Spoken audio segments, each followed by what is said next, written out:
Repri nggak nyangka banget bunga yang biasa ada di pekarangan rumah kita ini ternyata disukai oleh pocong. Hai guys, welcome back di channel YouTube Repri. Jangan lupa untuk nonton video misteri Repri setiap malam Selasa dan malam Jumat. Jangan lupa buat sobat yang belum subscribe, ayo di subscribe dulu channel YouTube Repri dan ikutin juga giveaway yang Repri adakan setiap bulan ya. Di link di deskripsi di bawah. Ternyata ada bunga yang mitosnya kata orang tua zaman dulu disukai oleh hantu. Dan kata orang tua zaman dulu juga, kita jangan sampai menanam bunga ini di pekarangan rumah atau mungkin di dalam rumah karena katanya kurang baik. Ya. Tapi di sini aku penasaran lagi bunga-bunga apakah yang katanya bisa mengundang hantu. Bunga yang pertama itu adalah bunga melati. Mungkin sobat biasa nonton di film atau mungkin melihat ritual dan lain sebagainya gitu. Jadi bunga melati ini sudah menjadi hal yang biasa atau mungkin kita semua tahu, apalagi kita sering nonton film horor. Biasa bunga melati itu dipakai buat atribut atau mungkin buat dibakari kemenyan dan lain sebagainya di film-film yang sering kita lihat gitu. Tapi ternyata itu ada benar adanya gitu loh guys. Bunga melati ini dari wanginya yang sangat harum gitu, dan juga dipercaya oleh orang-orang tua zaman dulu bunga melati ini bisa mengundang makhluk halus alias hantu gitu. Dan katanya bunga melati ini sangat disukai oleh sosok Nyi Roro Kidul dan jin-jin serta hantu-hantu lain gitu. Makanya biasanya kalau misalnya kalian lihat kayak di dukun-dukun gitu, di sesajen-sesajen itu biasanya menggunakan bunga melati gitu untuk sesembahannya gitu. Kemudian bunga yang kedua itu adalah bunga sedap malam. Dari namanya juga bunga sedap malam. Jadi bunga ini sebenarnya mekar itu biasanya di malam hari dan berbau harum itu di malam hari juga guys. Dan juga bunga ini dipercaya orang ya dipakai untuk ritual santet gitu guys. Jadi istilahnya gimana ya, sering digunakan oleh dukun-dukun yang memang punya ilmu hitam untuk nyantet-nyantet orang. Biasanya bunga ini digunakan untuk itu karena bunga ini sangat disukai oleh jin atau mungkin makhluk halus yang bisa jadi menjadi teman atau mungkin peliharaan dukun tersebut. Ngeri sih ya. Jadi gimana ya, Repri punya bunga sedap malam gitu, tapi nggak nyangka sih. Dan memang bila malam hari itu harum banget gitu bunga sedap malam ini sobat, seriusan. Ternyata mengundang hantu ya. Next, bunga ketiga adalah bunga Kamboja. Mungkin sobat Repri sendiri pasti sangat amat tahu dengan bunga Kamboja, apalagi Kamboja putih. Apalagi Kamboja putih yang ada kuning-kuningnya. Itu bunga kuburan, bener nggak guys? Biasanya kalau kita lewat kuburan atau mungkin pernah ngeliat kuburan, pasti di kuburan itu ditanam bunga Kamboja.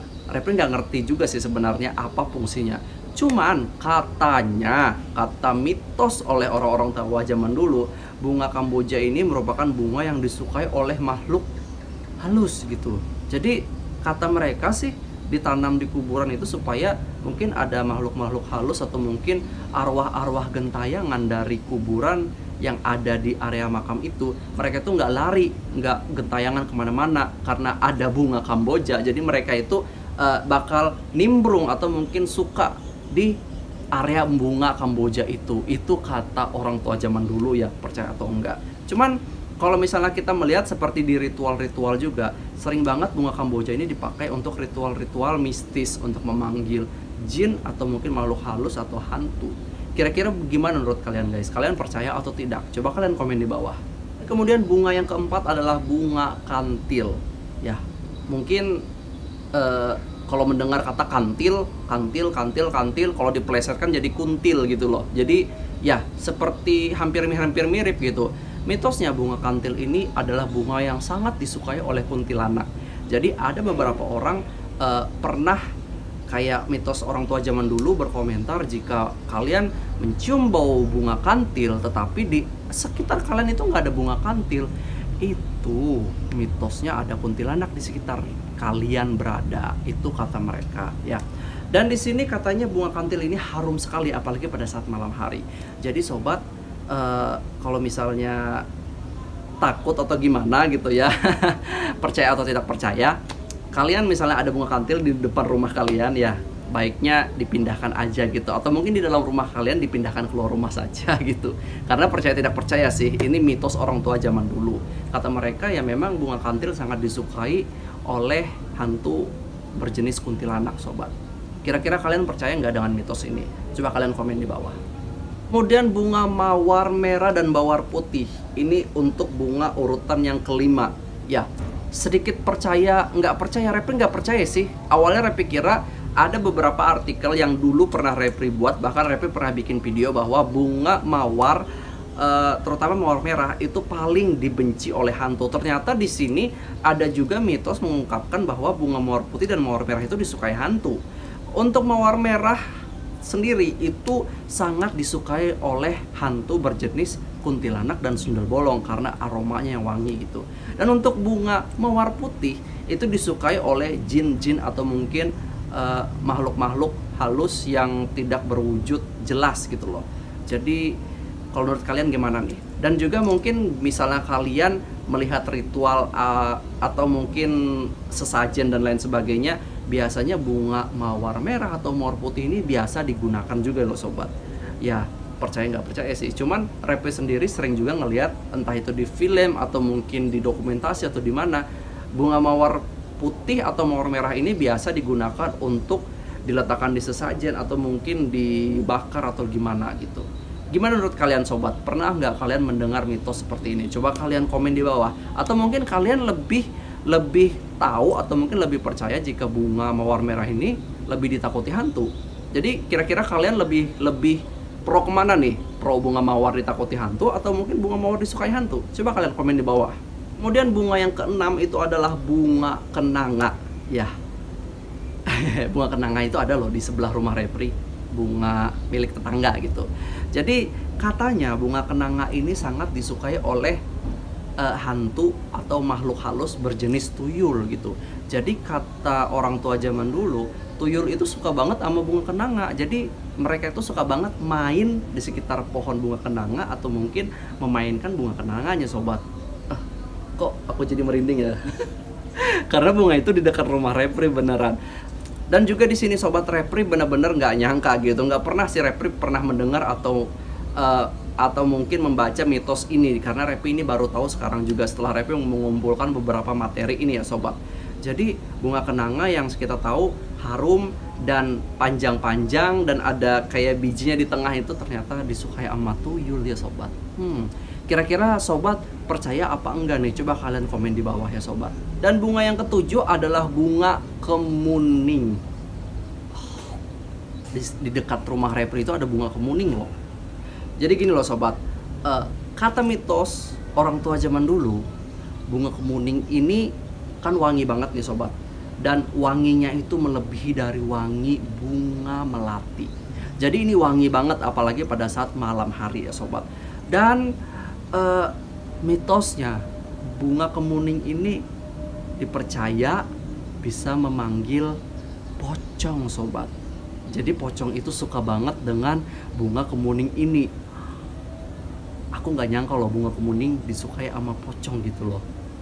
Kira-kira menurut kalian percaya atau enggak gitu dengan mitos ini? Atau mungkin kalian pernah mendengar dari orang tua kalian atau mungkin nenek atau mungkin orang-orang tua zaman dulu? Coba kalian komen di bawah ya.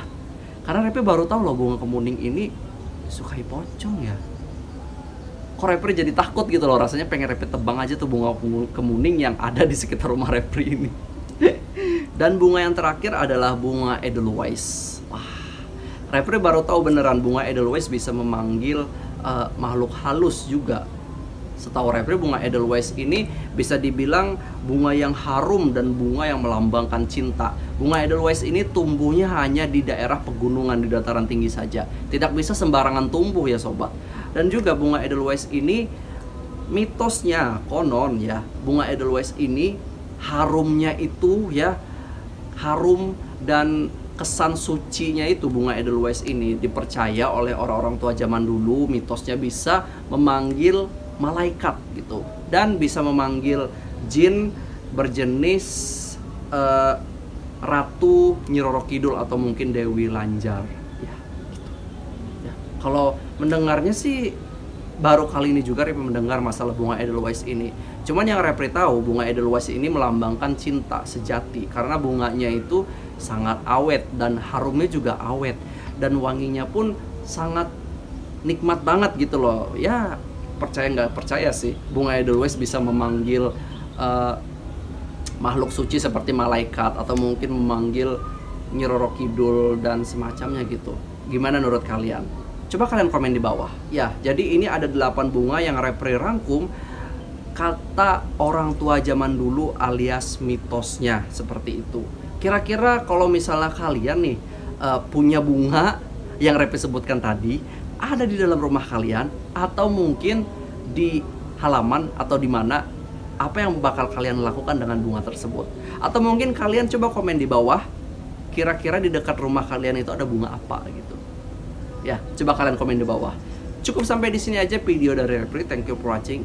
Jangan lupa buat teman-teman yang mungkin pengen request bisa komen di bawah. Next Repri membahas tentang apa atau mungkin kisah apa yang Repri bahas ya.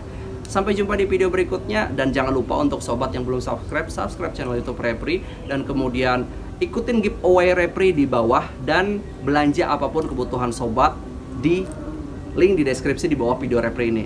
Sampai jumpa di video berikutnya. Assalamualaikum warahmatullahi wabarakatuh. Salam.